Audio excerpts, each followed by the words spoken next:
কে খাইতে ইচ্ছা করতেছে না, খিচুড়ি বাসায় রান্না করতে চাই। তো খিচুড়িটা একটু বাগার দিব। তো এখানে শুকনো মরিচ নিয়ে নিচ্ছি। তো দিলে ফ্লেভার আসবে, খাইতে ভালো লাগবে।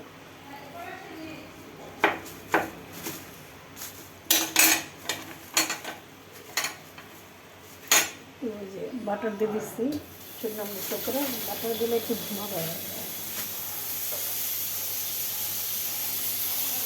বাটার দিলে ধোঁয়া হয়। আর সাথে একটু রসুন কুচি, এটা দিয়ে খিচুড়িটা বাগার দিন।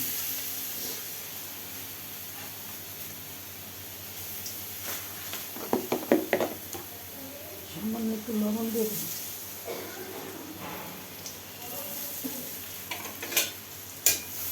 রসুনটা বাজে হইলে খাইতে ইচ্ছা করতেছে না। আজকে খিচুড়ি আছে, খাইতে একদম ইচ্ছা করতেছে না। তো এই জায়গায় বাগার দিলে একটু টেস্ট আসবে এই জন্য। এতগুলা বাটার দিছি, পুরে ধোঁয়া উঠে সব গেছে, বাটারে ধোঁয়া উঠে। একটু লাল লাল হলে এই যে খিচুড়িটা বাগার দিয়ে দেবো, তাহলে মজা লাগবে। একটু শুকনো মরিচ, রসুন বাটা দিয়ে ভালো লাগে। একটু খেয়ে দেখে না, তার আমি খাইছি তো আরেকবার, এর জন্য ভালো লাগে।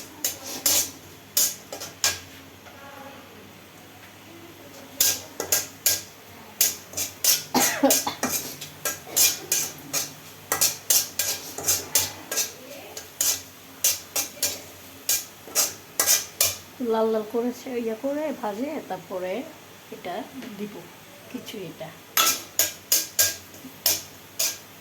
তো এটা আমার যে লাল লাল হয়ে গেছে প্রায়, আমি বেশি দিব না, অল্প দিব খিচুড়ি।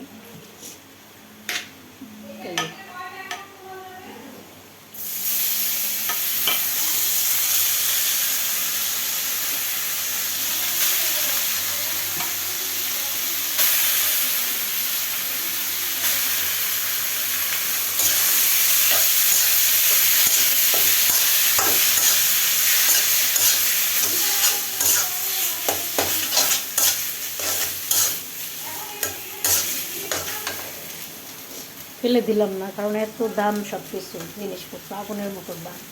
তার জন্য আমি একটু বাটার দিয়ে একটু মুখের টেস্ট রাখার জন্য এটা করছি। তো আপনারা দেখতে থাকেন, ভালো লাগলে লাইক, শেয়ার, কমেন্ট, সাবস্ক্রাইব করতে ভুলবেন না।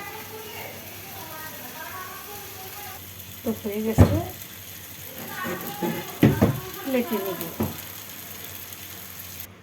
তো হয়ে গেল মুরগির পিস, মুরগির মাংস, ঝোল, শসা আর এই যে খিচুড়িটা।